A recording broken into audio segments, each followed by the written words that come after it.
If your fuse tool isn't sealing right and your projects aren't turning out, this video is going to be for you.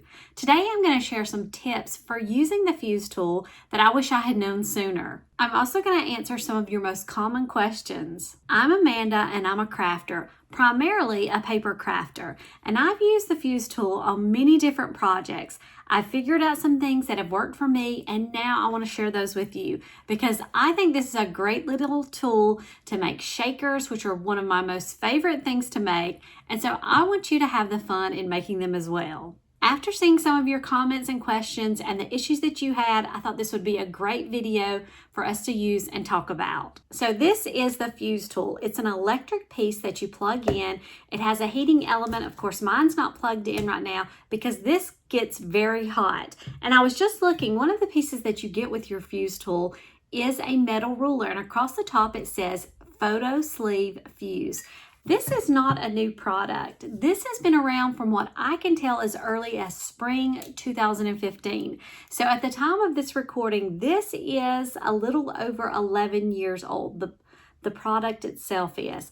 My particular one I got about 2 years ago, and I've been learning and using it ever since. But one of the comments that I love to get from all of you is that you've had this tool for a long time and it's been stored away, and after watching some of my videos, which I'll put links to the videos where I've got some projects using the fuse tool, you've been inspired to pull it back out and try it out again. So also up front, I want to say I have the US version, the North American version, it being an electric piece that heats up, of course, where we have our friends in around the world, international friends. There is other versions of this tool, but this is the one that I use, and when I'm looking on sale to purchase things, I'm looking for the US version if you're in the US. Otherwise, you would want to look for the version that works in your country. In a previous video that I made, and I'll link to it below, I talked about like an intro to the fuse tool and what its original purpose was, and you can see all the details there. But I just did want to mention, because I had talked about on this ruler, it says photo sleeve fuse. I think the original intent of the fuse tool was for scrapbooking, for pages, and to develop pockets and stuff when you take a scrapbook sheet and you can line it up into different arrangements and then do your scrapbooking pages. I am not a huge scrapbooker, and I think now we've taken our tool using some of the same materials and now taking it into other things. Like I had mentioned before, I love to make shakers, and that is what I primarily use my fuse tool for, but I'm always looking for more ideas. So if you have other ideas of things, be sure and comment that below. But one of the main purposes of this video is that I wanted to address some of the comments that I've gotten with individuals that they say their fuse has never worked, and or when they do it with projects, they're not getting the effect that they were hoping for, or things like that. And so you know what, I wanted to share, because I originally, when I started using it, I struggled with getting it to work as well. But it's taken a lot of practice, and the reason why is I would get online and see videos of people being able to make these wonderful projects, and I wanted to be able to do that too. And so I have been practicing a lot, and there's some tips that I want to share with you. I'm not guaranteeing that that will work at all, because I know sometimes there could be something with your particular tool that, you know, has a manufacturing issue or whatever. But I want to do some things that maybe can help you as you're trying to do the projects. Give it a try, because if it works and if you get these projects, I think you can make some really cool things. So I have about 10 tips that I want to share with you, and we're going to do them now, and let's kick them off with the very first one. So for number one, before you plug in, so this is when this is still cool to the touch, I can touch it, it's not been plugged in, you need to be aware. So right now I have the wheel tip on there, and this is the one that comes with your tool, and you can use it for sealing. And to take this on and off, it's just a screw mechanism. So right now I'm taking it off, okay? As a side note, your fuse tool also comes with the little pointed tip, and this can make a slit, an open slit in your fused item. I don't honestly use this one a lot, but I'm kind of thinking of some ideas maybe to use with it, so we'll have that. But your tool comes with these two, and I know you can purchase a packet that I believe comes with the wheel, maybe the slit, this one here, and then a couple of other thicker wheels, because that's making your seal. So I'm going to set that one aside. Let's go back to our wheel because that's what we're going to use for sealing. I have unscrewed it, but I'm going to screw this back on. And my first tip is make sure that your wheel, that is on there tight. Now, not too tight that you're going to break or anything, but I think I had noticed before that my wheel was loose. And so when I tried to do the sealing, that's one of the things it wasn't catching because it wasn't on tight enough. So I want to first make sure that your tip is in tightly. The second tip that I have is we are going to plug in our fuse tool, and your tool comes with this little stand, and I'm going to let this tool heat up for at least 10 to 15 minutes before I begin using it. So I'm going to set it up and go maybe grab my supplies or something, but maybe set the timer 10 to 15 minutes. Tip number 3 has to do with the materials that we're going to use, and I have a link below to a video where I went through several different types of materials to see which ones worked the best. Now, what I like to use are scrapbook page protectors. I picked this pack up from a thrift store, but it's originally a Paper Studio brand. Now, We Are Memory Keepers also has fusible sheets that you can pick up. This pack that I have, I think, has 40 sheets in it. So I've been using this for as long as I've had my fuse tool, and so I'm still using it because I usually do little, rectangular pieces or squares, and I try to maximize the use of every page that I'm using. But as soon as I run out of this, I will be going with the fusible sheets and giving those a try. But check out the link for that video because I'm showing you some other materials that you might want to use that I've had a little bit of luck with as well.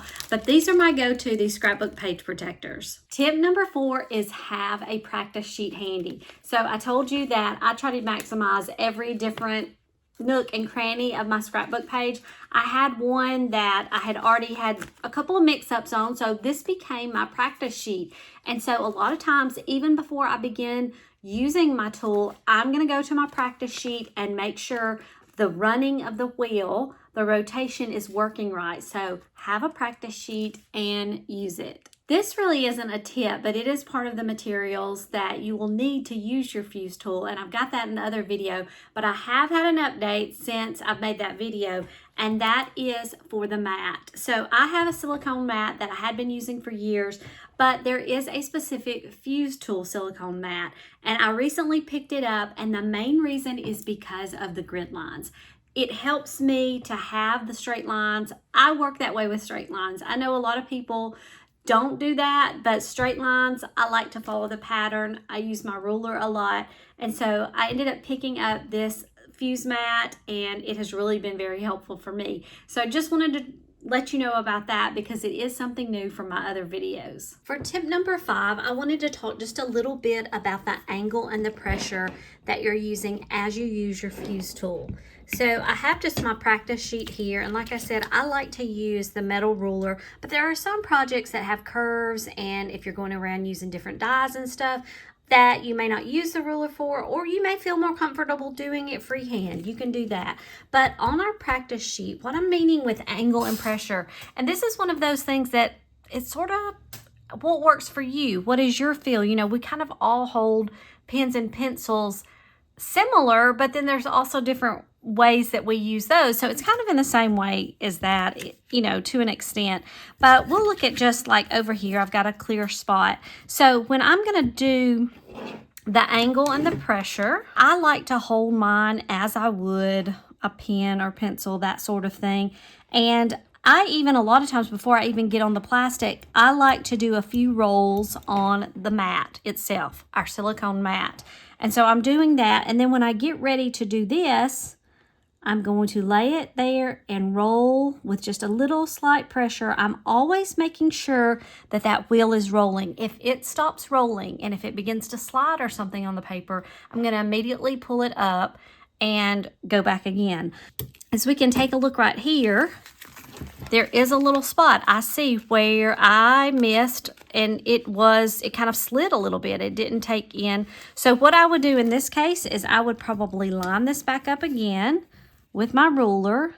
Now, what you have to be careful, this is hot. So if I put this directly on there and hold it and then run through, I'm probably going to burn through the plastic. So I have to work kind of quick and be aware of what I'm doing. But if I want to fix that little spot right there, if you can see, I'm just going to kind of pick up from the others, and I've just rolled right over that. So if you can see how you really cannot tell that kind of slid through. So it's kind of taking your time, but also moving at a pace that you're not going to quickly burn through the material. So practice. Angle, speed, pressure, it's all related. And that's going to roll into tip number 6 if you have to stop and start again. Let's do one without even the ruler. And let's just say I was going to try to keep it on these lines. I'm not good doing a straight line without the ruler. And if you start noticing anything having an issue, you would just pick it back up and start again. But as you can see, that one worked pretty well. I was really happy with that.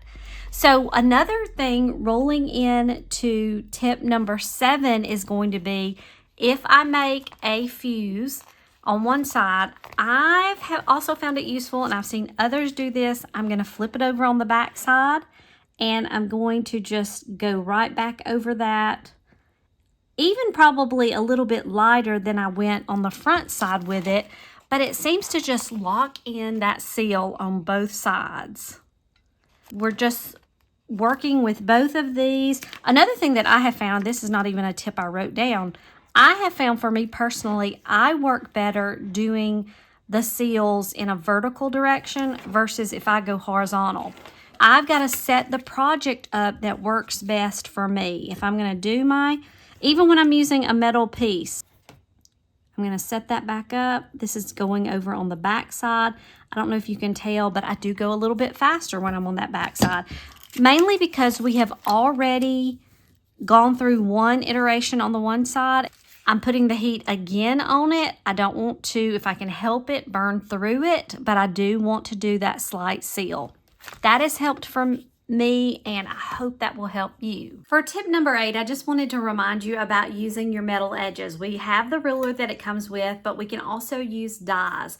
We're going to use those metal edges and can go around it. Very rarely would I be able to go around this entire thing without picking up my fuse.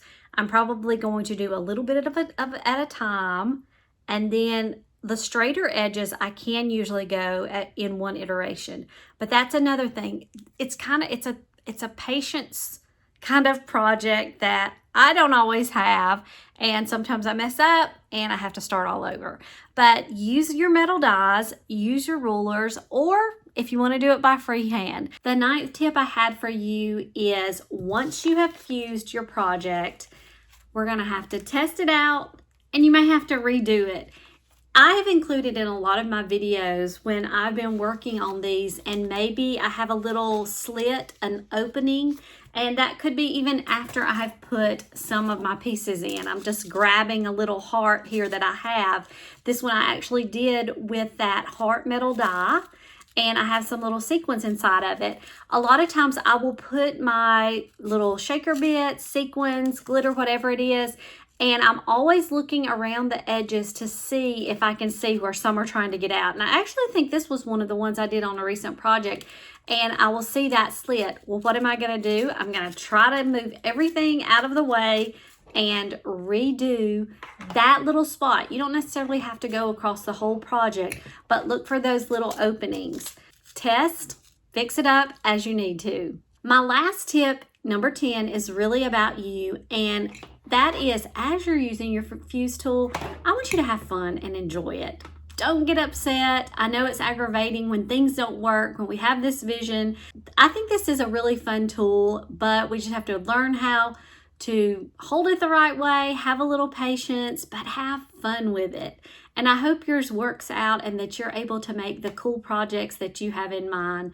If you have any other tips on how you make use of the fuse tool, please let me know in the comments below. I think this is just a fun tool. I like to use it. I like to have it in my craft room, and I use it often, and I hope to be able to use it many years down the road. So I hope some of these tips have helped you. Let me know in the comments below if they've been helpful, or if there's any other things that you would like to see about this tool. I know a couple of more videos because I've gotten some requests about some of the projects I have made. I have my little box right here of recent projects, and I think the next one that we're going to work on is our little fuse envelope where we've added sequins, and we'll see what kind of bits and things we want to add with that. But I think that's going to be my next project, and I will be working on that soon. So I hope to see you again on my next project, and thanks so much.